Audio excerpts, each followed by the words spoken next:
usar os dons para edificar, para que sejamos unidos na fé e que sejamos edificados e cheguemos à maturidade, até a plenitude de Cristo. Então, a definição de um dom está principalmente edificação, maturidade, para que nós possamos, então, crescer como o corpo de Cristo. Posto isso, no texto dessa noite, o apóstolo Paulo começa falando sobre o sacrifício. Vamos voltar lá para Romanos capítulo 12, que é o nosso texto dessa noite. Então, ele coloca algumas coisas que diz respeito ao desempenho desses dons.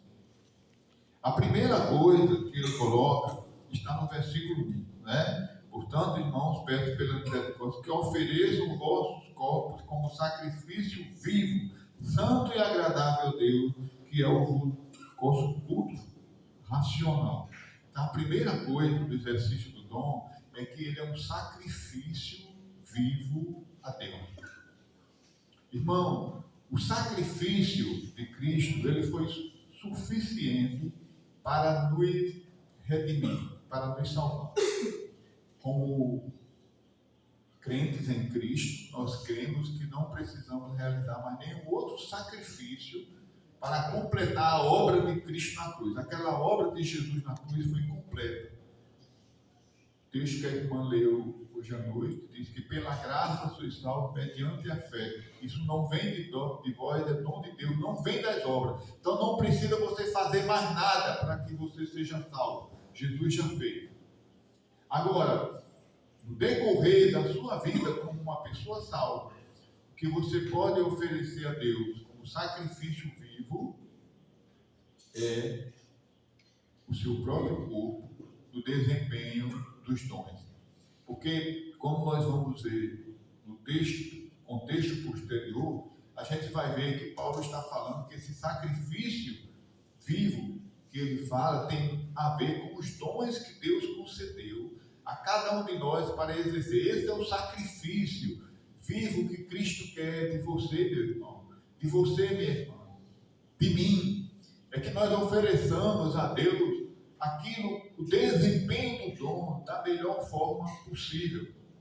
Então, a primeira coisa é que é um culto racional. O que é um culto racional? É que você entenda o que você está fazendo. Vem de raciocinar. É claro que todos nós somos pessoas também que temos emoção. Mas eu tenho dito sempre que a emoção, ela não pode obscurecer a razão. Você precisa ter consciência do dom que Deus lhe deu e exercer esse dom como se fosse um sacrifício vivo a Deus, um sacrifício de louvor, de adoração. E só através desse sacrifício é que você vai conhecer que a vontade de Deus é boa, perfeita e agradável. A primeira coisa é que é um culto racional que deve ser oferecido como sacrifício vivo a Deus. A segunda coisa que ele diz no versículo 2: não se amoldem ao padrão deste mundo, mas transformem-se pela renovação de vossa mente, para que experimente a boa, perfeita e agradável vontade de Deus. Diferente dos talentos mundanos, que enaltece a pessoa que o desempenha, inflamando o seu ego, o dom de Deus, ele deve ser diferente desse padrão humano, mundano, que está aí fora.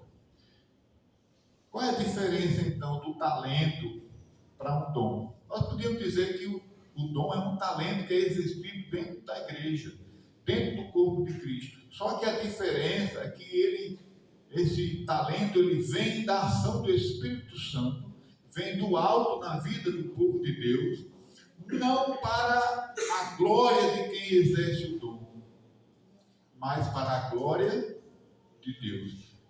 Irmão, uma das coisas que eu gosto de ver alguns programas de calouros, que eu gosto de música, né? Eu gosto da boa música. E sabe uma coisa que eu me entristeço muito com algumas coisas é que eu vejo, por exemplo, que muitos desses calouros, eles, quando o dono do programa entrevista ele, né, ele diz assim, eu canto o louvor da igreja. Mas aí meus pais queriam que eu viesse para um programa para eu ficar famoso e ficar conhecido. E ganhar, ontem mesmo eu estava vendo uma dupla, né? De gêmeos, 10 anos de idade. E ele dizendo, né, que o meu pai, ele é pedreiro, a minha mãe é empregada doméstica e a gente mora numa casa de aluguel. E nós, então, estamos em busca de ficar famosos para que eu possa comprar um carro para o meu pai, para que eu possa comprar uma casa para minha mãe, né? E até isso aí tudo bem, mas a gente sabe que não para por aí, né? As pessoas começam a ficar escravos da fama, e essa fama começa a tirar a pessoa da igreja, começa a aparecer oportunidade de cantar no Brasil todo, e igreja, tchau. Grupo de louvor, babau. E aquilo que era para ser para a glória de Deus, acaba se transformando para a glória do homem. Não sei se vocês sabem, né? Um dos cantores mais famosos de todos os tempos, não é? Dessa época passada, né? De todos os tempos, foi Elvis Presley. Elvis Presley era da Assembleia de Deus. Foi criado, a mãe dele era uma serva de Deus, ele foi criado, cantor no coro da igreja. E depois ele começou a procurar a fama. Se tornou-se, segundo alguns, o maior cantor de todos os tempos. Pelo menos o mais famoso de todos.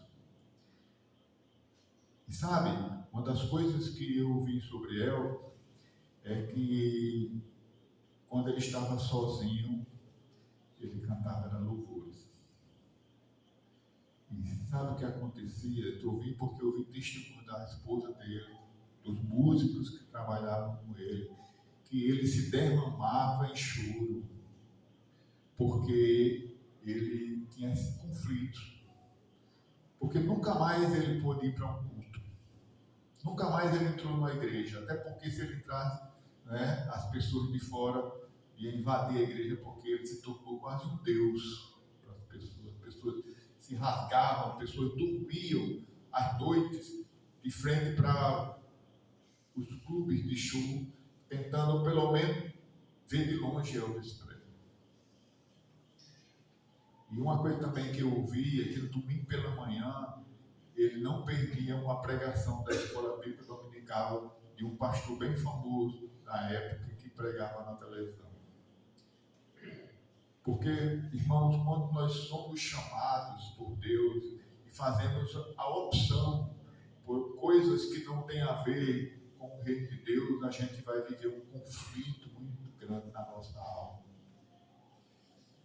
Porque quem é chamado para ser para a glória de Deus, nunca vai se contentar em ser glória para si mesmo. Então tem que ser diferente.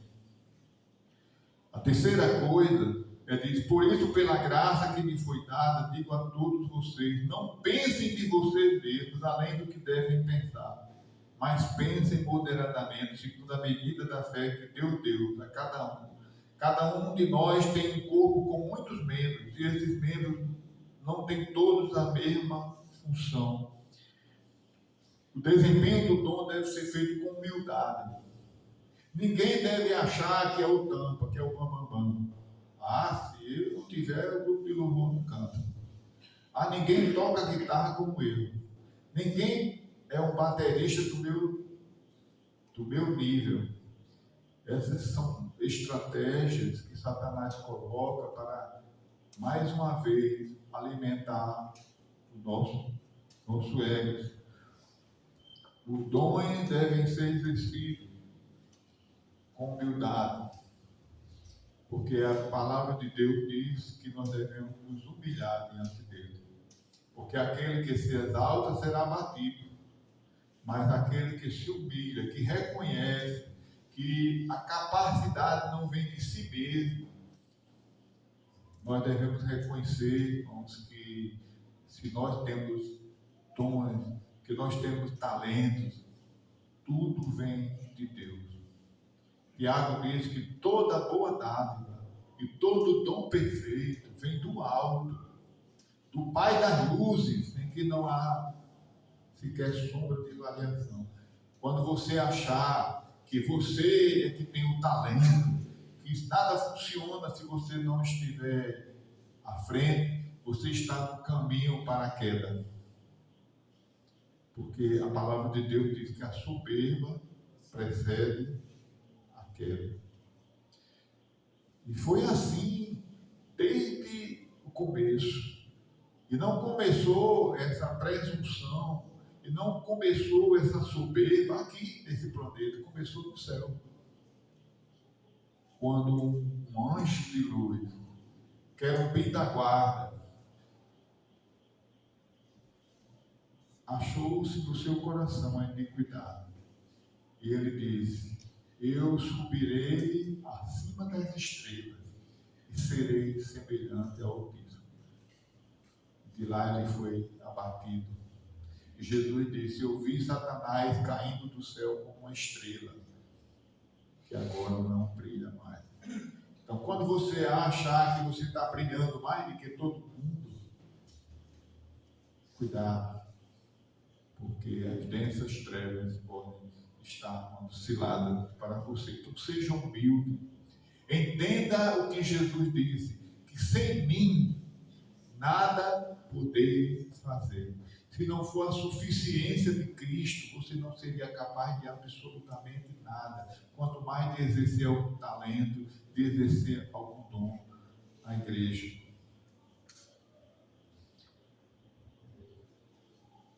Versículo 4 e versículo 5 diz assim, né? Cada um de nós tem um corpo com muitos membros, e esses membros não têm todos a mesma função. Assim, em Cristo, nós que somos muitos, formamos um só corpo, e cada membro está ligado a todos os outros. Assim como os membros de um corpo, os dons se complementam, para que o objetivo final, irmão Pedro, seja o nome de Deus ser glorificado, e não o nome das pessoas.